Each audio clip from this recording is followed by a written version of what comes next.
I used. And let me just see here. In terms of the correct lead sheet, you know, there's things that we call the real book or fake books that get kind of good, but there's a lot of wrong notes and wrong chords. So you really have to listen to the original tune and kind of come up with your own lead sheet. So I definitely checked out, obviously, quintessential recordings and such. And then after you do that, I kind of go through, and remember what I was mentioning about changing the harmony and the rhythms? That's really my next step. Once I get familiar with the recordings, I go and make a new lead sheet, all right, based on the original one. But here's where I get to kind of mess with things. I kind of mess with the rhythm, the harmonies. I can add things to the melody. And this is the new lead sheet that I came up with. After here's some of my sketches I was talking about, just notating them on manuscript paper. So this is just me working out some ideas. I know I wanted some major 7 flat 5 chords, and so this is kind of like just brainstorming, trying to get some things on paper. And there's some more things down there. And this was a little, I really liked this lick, so I wanted to just jot it down real quick. Here's Monique's phone number. My mom's cell phone's over there too. Don't call her. Again, that's just me just getting some basic ideas and finding inspiration from Duke's original version. Oh, they changed the number. This was like 10 years ago.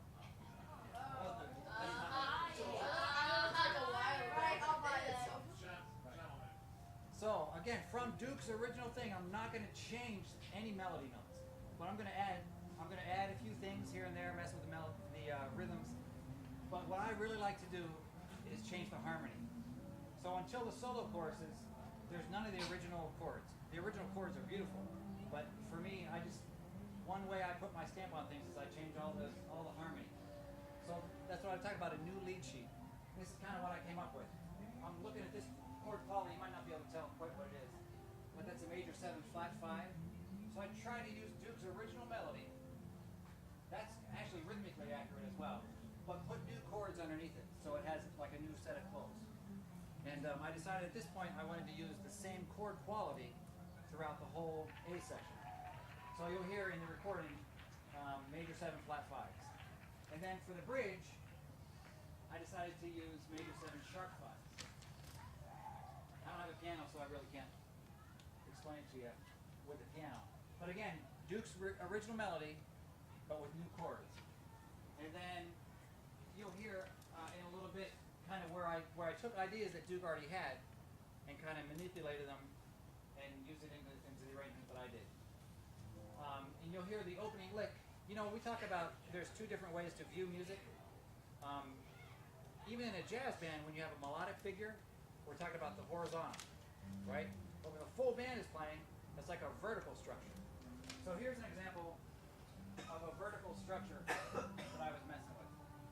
But if you turn this sideways, I use that same melody in the intro.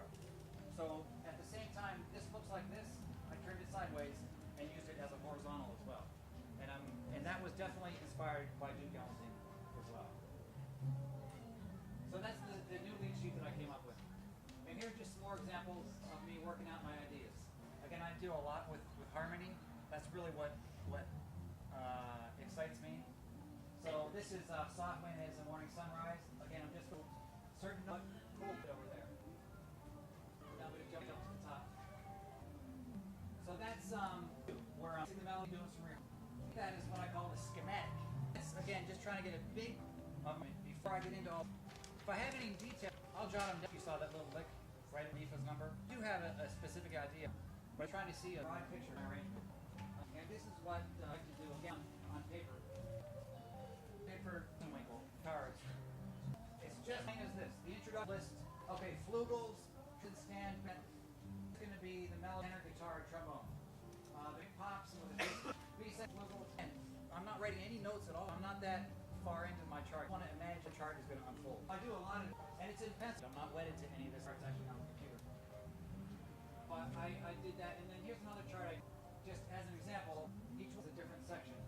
Section, the intro, 8 bars, verse bars, and this is another picture of my track before I get in. You know, if you imagine you want to redo your bedroom, you're not painting, or maybe chair rail, an overall idea of what you want a bunk bed, full sheet, want it kind of like a purple color.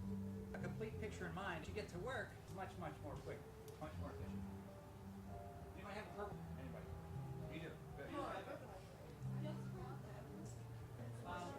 Where anybody know orchestration? What's anybody? Any guesses? Where you're? What's that? What do you got? That's a great answer. Where we take certain notes and you're assigning what instrument gets them. So say I have a 4-note G, E. Well, let's say I have a C, E, G. That sounds great on piano. For orchestration, then you put those piano notes and you assign them trombone 1, trombone, or saxophone. So this page is kind of some of my orchestration. This was a 5-note voicing. Again, I'm not on the computer yet. Near manuscript. Okay, soprano, flugelhorn, maybe tenor at the top note. Flugelhorn will be on the second, so on and so forth. I'm gonna work out paper, but I like to jot it down in case I forget. Minds work so quickly. For us, it's nice. So some examples of pitches and then the lead sheet. I'm gonna play for you is this is kind of a nice big step. I alluded to it earlier.